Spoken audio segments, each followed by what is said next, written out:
Antes de Cristo, hubo una guerra entre dos naciones contra otra nación. Era el reino de Siria y el reino del norte. Hicieron una coalición para atacar al pueblo vecino, que era el pueblo de Judá. Y hubo allí un desastre porque eran muchos más fuertes, más entrenados, mejores armas, mejor equipamiento. Entonces, todo parecía que estaba perdido. Y de hecho, hubo grandísimas pérdidas. Y había pánico, temor, miedo. ¿Te imaginas la ciudad allí con los ejércitos alrededor? Y dice que todo el pueblo tembló. Pero entonces llegó la palabra del profeta y dijo que un niño nacería. Y ese niño sería admirable consejero, Dios fuerte, Padre eterno y también príncipe de paz. Y claro, la pregunta es, ¿cómo, rodeado de guerra, llega el profeta y me dice que va a haber paz?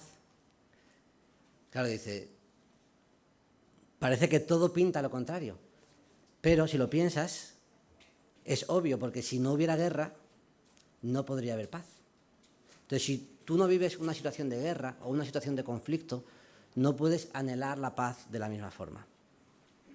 Y entonces lo pensamos siempre, que a todos nos gusta que todo sea paz, fenomenal, que todo sea sin conflictos, que todo sea así de chill, que se dice, pero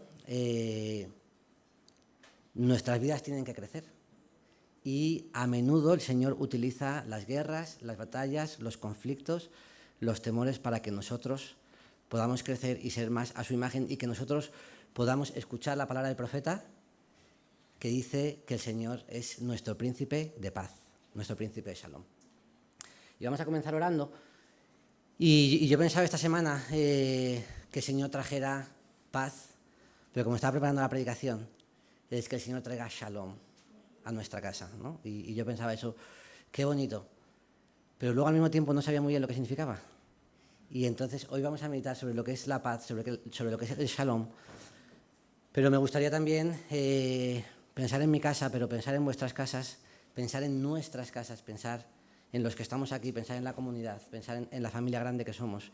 Y que el Señor nos traiga y nos colme de su paz y de su bienestar. Entonces vamos a orar. Y Señor, dejamos delante de ti este tiempo y hubo una guerra, Señor. Pero sigue habiendo guerras, sigue habiendo conflictos, sigue habiendo temores.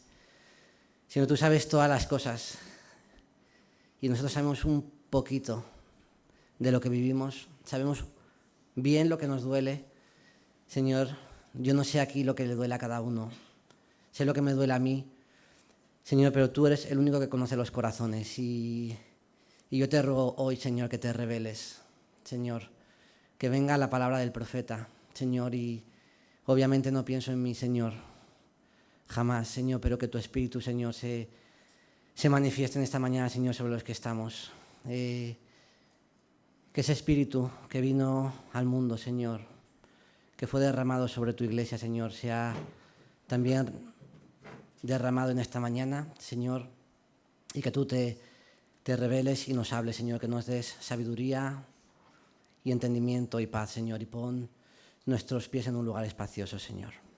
Amén. Mira, tres ideas para ver lo que es la palabra paz. Lo primero, vamos a ver lo que es la palabra completo, porque la palabra Shalom viene de otra palabra que significa completo. Entonces vamos a ver lo que es esa palabra completo. La segunda palabra, que es la tradicional, la que entendemos nosotros, que se traduce muy bien a nuestro español, la palabra paz, que es la paz territorial, la ausencia de guerra, a veces paz interior. Y la tercera palabra es la restitución, o el verbo restituir, que nos devuelve a la paz. Mira, lo primero, la palabra Shalom proviene de una palabra que es Shalem, y esa palabra significa entero. Entonces, ¿qué es lo que pasa? Que cuando tú buscas en la Biblia y ves algunos versículos, dices, ¿cómo se puede traducir esto? ¿Qué significa? Pues mira, Segunda de Crónicas, tú lo lees 8:16 y dice, así fue llevada a cabo la obra de Salomón, se refiere al templo, desde el día en que fueron puestos los cimientos hasta su finalización. Y entonces la casa del Señor fue Shalem. Entonces, no se refiere a que la casa estuviera en paz, no, se refiere a que la casa estaba entera, completa. Habían puesto todas las cosas y estaba hechita, completa. ¿Le faltaba un ladrillo? No, estaba completa. El día antes no estaba completa. Cuando la terminaron, estaba completa. Entonces, eso es la primera palabra, entero, completo. Otro versículo. Deuteronomio 27 dice así, y habla de cuando el pueblo tenía que entrar en la tierra prometida. Y dice que el día en que pases el Jordán a la tierra que el Señor tu Dios te da, levantarás unas piedras. Dice, no las trabajarás con herramienta de hierro, es decir, no podían coger el cincel y ponerle forma cuadradita, como los ladrillos, sino que tenían que coger las piedras brutas. Dice, construirás el altar del Señor tu Dios con piedras Shalem.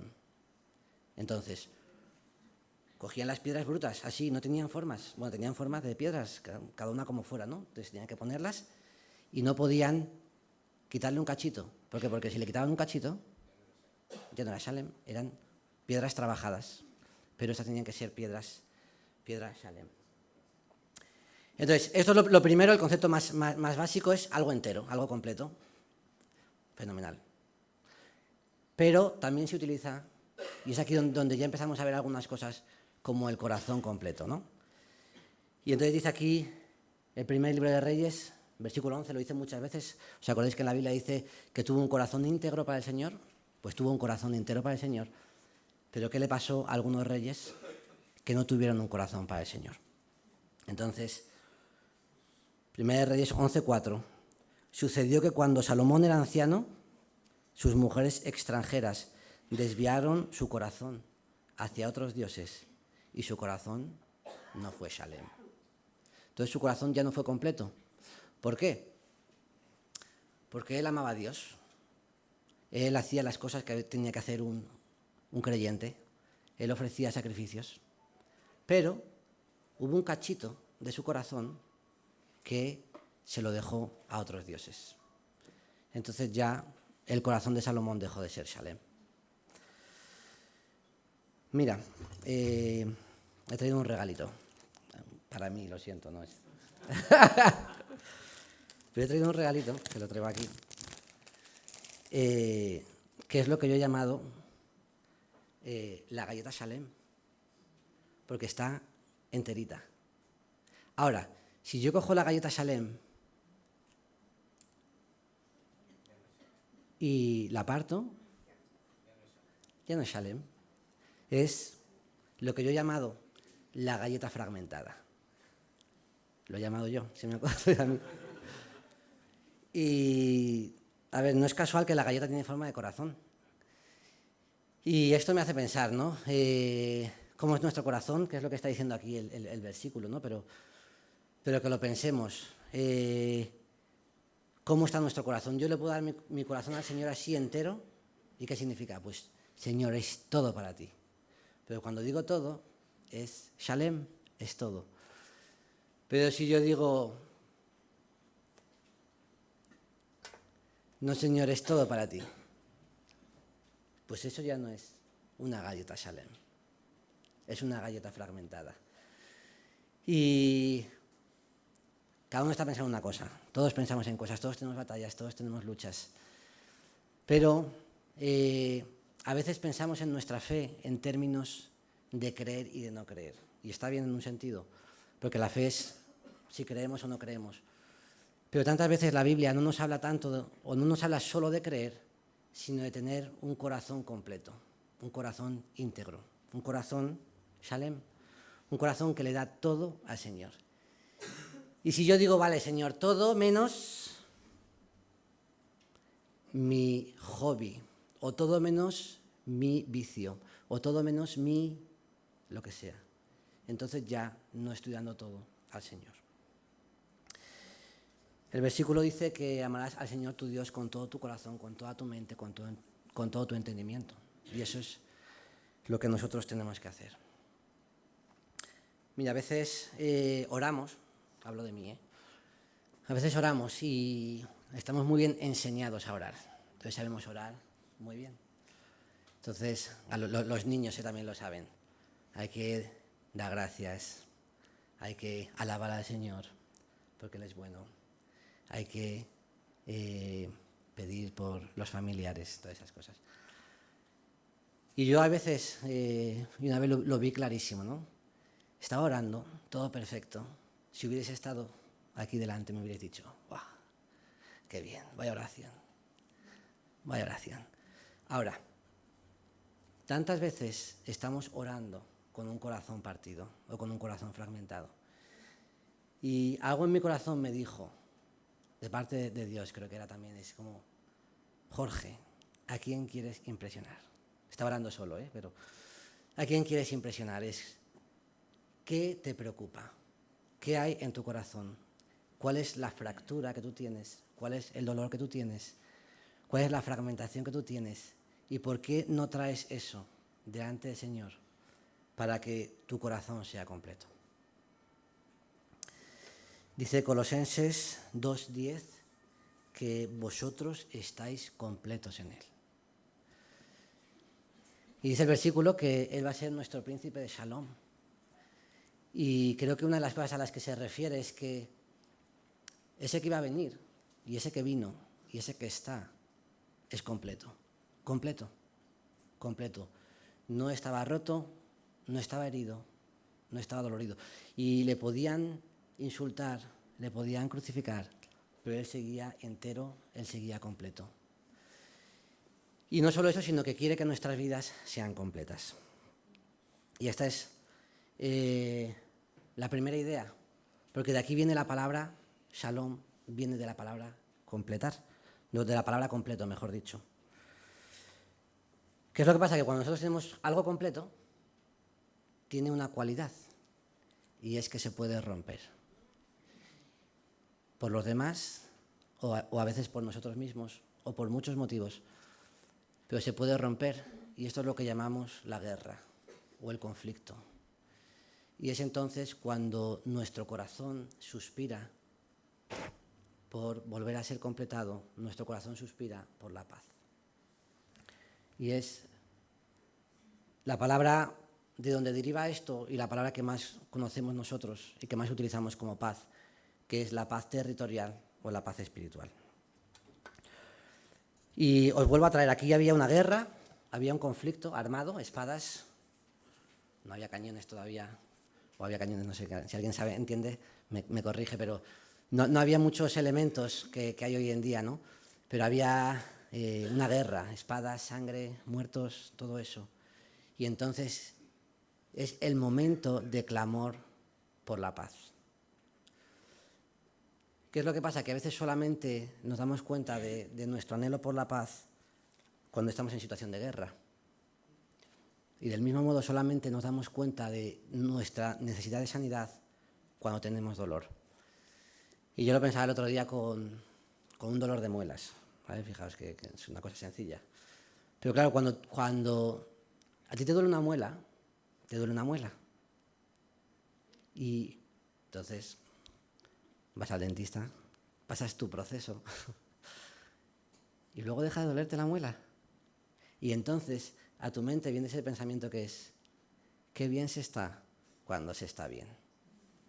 Qué bien se está cuando se está en paz. ¿Pero por qué? Porque hemos vivido la situación de conflicto.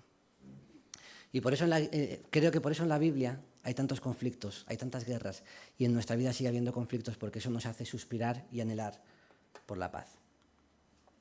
Mira, versículo para memorizar, precioso, una promesa.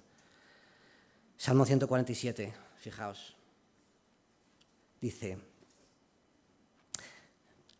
Él ha reforzado los cerrojos de tus puertas. Fijaos. Bendice a tus hijos dentro de ti. Él es el que pone paz en tus fronteras. Y yo sé que lo escuchamos y dices, qué bonito. Pero os tengo que animar y tengo que animarme a mí mismo, ¿no? A pensar en tus fronteras. En tu casa, pero en tus fronteras. Y que el Señor esté en tus fronteras. Que el Señor esté en mis fronteras.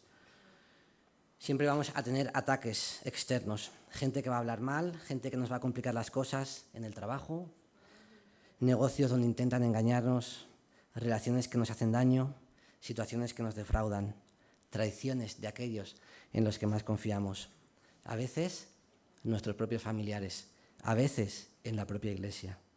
En todo ello, quiero pedirte que creas en la palabra de la profecía, y es que el Señor es el príncipe de Shalom y que Él va a poner Shalom en tus fronteras. Dice también la oración que hizo el Señor: no nos dejes caer en la tentación, mas líbranos del mal. Entonces, que el Señor nos libre de la tentación y que nos libre del mal. Muchas veces tenemos ataques externos, pero el problema es que a veces somos nosotros mismos los que traemos conflicto a nuestras fronteras. ¿Te has fijado eso? Es que si tú vas a una casa y no tiene puertas, pues, no sé, ponle una puerta. Pero si tú no tienes puerta y te roban, pues, claro, el problema es que tú dejas la puerta abierta y encima pones un cartel: ven aquí a robar, y encima dejas el dinero en el cajoncito de la entrada. No. Entonces, tantas veces somos nosotros mismos los que atacamos nuestra propia integridad. Sabemos que algo es malo y lo metemos dentro, por un precio muy escaso, por unos segundos de placer, por 10 minutos de orgullo, por lo que sea. Y eso es engañoso, ¿no? Y a veces nosotros abrimos nuestras fronteras para que entre el enemigo y traicionamos nuestra propia vida. Dice el Salmo 38, dice: nada hay sano en mi carne por la indignación de tu rostro, no hay shalom en mis huesos a causa de mis pecados. Entonces sabemos que el pecado nos hace mal. También creemos que el Señor puede limpiar nuestros pecados, que podemos acudir a Él y que Él puede limpiar nuestros pecados. A veces tenemos conflictos de fuera, a veces tenemos conflictos creados por nosotros mismos, pero hay veces que nosotros mismos somos los que atacamos las fronteras de los vecinos. Me han contado, entonces nos hacemos enemigos de otras personas y también nos hacemos enemigos de Dios. Y eso nos pone en una situación de ser lo que llama la Biblia hijos de la ira. ¿Por qué? Porque merecemos el castigo, merecemos el juicio por cuanto hemos hecho cosas malas. Entonces es muy bonito y muy fácil pensar: Señor, trae shalom a mi vida. Pero claro, el shalom, la paz, requiere justicia. Y claro, cuando yo estoy haciendo el mal a otro, también tiene que venir juicio sobre mi vida. Y eso es lo que hizo el Señor con nosotros. Él pagó el precio para que nosotros podamos volver a estar en paz, no solo con los demás, no solo con nosotros mismos, pero que podamos estar en paz con Dios. Y dice Colosenses 1:21, que éramos enemigos en nuestra mente, haciendo malas obras, pero Él nos ha reconciliado. ¿Y cómo nos reconcilia el Señor? Y esta es la tercera palabra, que es la restitución. Y claro, cuando tú lees la Biblia, ves que usan este verbo shalom, que es, si te fijas, todos se parecen un poquito, cambian un poquito, pero son todos la misma raíz, el mismo campo semántico. Y entonces usa este verbo para decir pagar. Entonces la historia de José. Entonces uno habla, el otro viene y dice: ¿por qué me pagas mal por bien? Yo te he hecho bien, ¿por qué me devuelves mal? Pues lo que está diciendo es: ¿por qué haces shalom malo contra mí cuando deberías darme algo bueno? Otro versículo, estos son, sabéis que en este capítulo, en Éxodo 21-22, después de dar la ley, el Señor habla mucho de la restitución. Y entonces es un código civil, como leyes de hoy en día, donde se habla de la indemnización. Hoy existe ese concepto. Si yo hago un mal, alguien me puede pedir que le indemnice por el mal que he cometido, ¿no? Y la palabra que usa es shalom, porque es restablecer, restituir, indemnizar. Dice Éxodo 21, si alguien destapa un pozo o una cisterna. Entonces tú piensas en la historia. Tú eres un ciudadano, haces un agujero, destapas un pozo y entonces va otro con sus animales, se caen los animales al pozo. ¿De quién es la culpa? Mía, porque he dejado ahí un agujero. Eso está mal. Vale, si yo hago eso malo y a otro se le muere el animal ahí, tengo que devolverle. O sea, no vale con que le diga perdón, tengo que restituirle. Porque si solo pido perdón, me dice fenomenal, pero yo quiero que me devuelvas lo que era mío. Entonces, tiene que devolverle 5. Entonces, la restitución era por 5. Y otro ejemplo, ¿no? Si tú robabas, está mal. Entonces, si te pillaban con el animal, no podía decir, ahí está, sino que tenías que restituir. Y tenías que hacer shalam el doble. Vale. Si yo tenía una galleta entera y la galleta fue rota, necesitamos volver a hacerla entera. Y ese es el verbo shalam. Dice el versículo que nacerá un niño y que será el príncipe de Shalom. El príncipe de la restitución. ¿Y cómo no podemos pensar en Jesús en términos de restitución? ¿Qué es lo que hizo Él? Lo sabemos todos, pero por recordarlo. Yo merecía un castigo, todos merecíamos un castigo, todos hemos hecho cosas malas, todos nos hemos desviado. Alguien tenía que devolver las cosas a su estado original. ¿Y quién lo hizo? Jesús. ¿Cómo lo permitió? En la cruz. Él ahí pagó el precio, de tal forma que nosotros podemos volver a tener paz.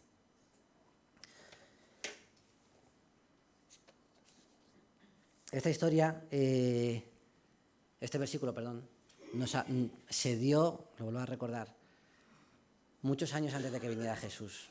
Había una guerra, había gritos, había espadas, caballos. La semana que viene empezamos 2025 y no sé cómo va a venir. Seguro que va a haber conflictos, seguro que va a haber temores, seguro que va a haber situaciones indeseadas. Siempre las tiene que haber, porque solo eso nos permite seguir creciendo. Y en todo ello creemos en la paz que el Señor nos da, en la completud que el Señor nos da. Y quiero leer un último versículo, que es Mateo 10, versículo 13.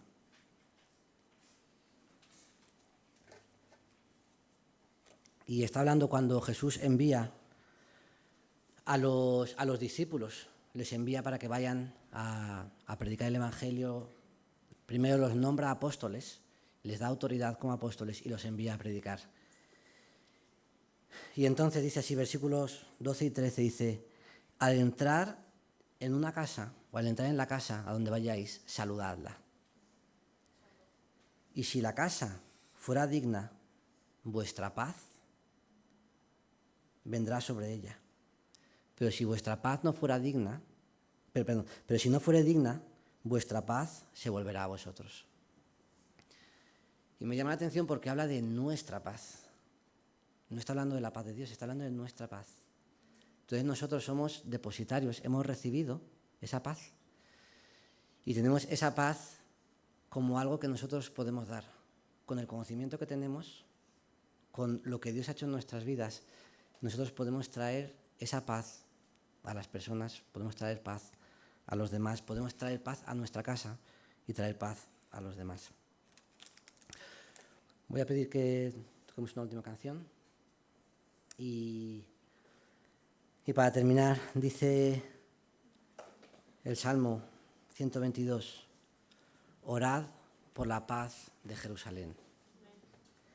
Sean prosperados los que te aman, haya paz dentro de tus muros y prosperidad en tus palacios.